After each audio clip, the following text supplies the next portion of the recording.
പറഞ്ഞില്ലേ ഗൈസ്, കാരോലപ്പം ചെറുതായിട്ടൊന്ന് ഫ്ലോപ്പായി. നീ എന്താ ചെയ്യണമ്മ?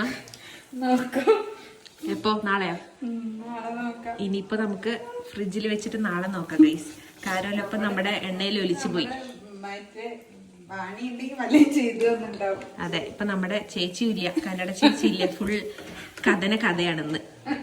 അപ്പൊ കണ്ടല്ലോ ഗൈസ്, എന്റെ ആദ്യത്തെ ക്ലിപ്പിൽ നിന്ന് അമ്മയുടെ ഒരു സംസാര ശൈലി നിങ്ങൾക്ക് പിടികിട്ടിയല്ലോ. ഞങ്ങൾ അങ്ങോട്ടും ഇങ്ങോട്ടും ഇങ്ങനെയൊക്കെയാണ് വിളിക്കാറ്, ഡോണ്ട് മൈൻഡ്. രണ്ടാമത്തെ ക്ലിപ്പിൽ നിങ്ങൾ കണ്ടത് നമ്മൾ ഉണ്ടാക്കിയ ഒരു കാരോലപ്പത്തിന്റെ കഥയാണ്. അപ്പൊ അമ്മ ഇന്ന് ഏതോ ഒരു യൂട്യൂബ് ചാനലിൽ കാരോലപ്പം പറയുന്ന ഒരു അപ്പം ഉണ്ടാക്കുന്ന വീഡിയോ കണ്ടു കേട്ടോ. അതിനുശേഷം ഇത് വീട്ടിൽ ഉണ്ടാക്കണം എന്ന് പറഞ്ഞ ഒരേ ബഹളായിരുന്നു. ഞങ്ങൾ പിന്നെ പോട്ടെ, നമ്മുടെ ആഗ്രഹമല്ലേ, നമ്മളായിട്ട് എതിര് നിൽക്കണ്ടെന്ന് പറഞ്ഞിട്ട് ഒരു എസ് പറഞ്ഞു. അത് കേൾക്കേണ്ട താമസം ഓടിച്ചാടി അടുക്കളയിലെത്തി എന്തൊക്കെയോ പൊടികള്, പഞ്ചസാര, വെല്ലം, എള്ള്, തേങ്ങ എന്ന് പറഞ്ഞ സകലമാന സാധനങ്ങളോട്ട് മിക്സ് ചെയ്ത് ഒരു മാവങ്ങ് തയ്യാറാക്കി. ഇനി ഇതിന് അല്പം വിശ്രമം കൊടുക്കണം എന്ന് പറഞ്ഞിട്ട് ഒരു 2 മണിക്കൂർ അടച്ചു വെക്കണം കണ്ടു കേട്ടോ. 2 മണിക്കൂറിന് ശേഷം എന്നെ റൂമിൽ വന്ന് വിളിച്ചു, അഞ്ചു വേഗം വന്നു, ഞാൻ നല്ല അടിപൊളി ക്രിസ്പി കാരോലപ്പം ഉണ്ടാക്കാൻ പോവാണ്, ഇപ്പം വന്ന് വീഡിയോ എടുക്കണമെങ്കിൽ എടുത്തോ, പിന്നീട് ഞാൻ ഇത് ഉണ്ടാക്കി തരുന്നതായിരിക്കില്ല, ഞാൻ ഭയങ്കര ബിസി ആയിരിക്കും എന്നൊക്കെയാണ് പറഞ്ഞത്.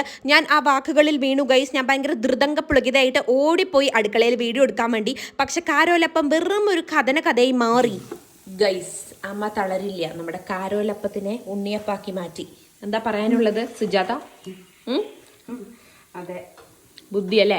പെട്ടെന്നാണ് ഇങ്ങനെ ഒരു ബുദ്ധി ഉദിച്ചത് കേട്ടോ. അങ്ങനെ നമ്മുടെ സുഡ ഉണ്ണിയപ്പം റെഡി ആയിട്ടുണ്ട്. എന്റെ അമ്മയുടെ ബുദ്ധി പിന്നെ വിമാനമാണല്ലോ. അമ്മ അപ്പൊ ഒരു ബൈ പറയൂ. ബൈ ബൈ വിത്ത് കാരോലപ്പം.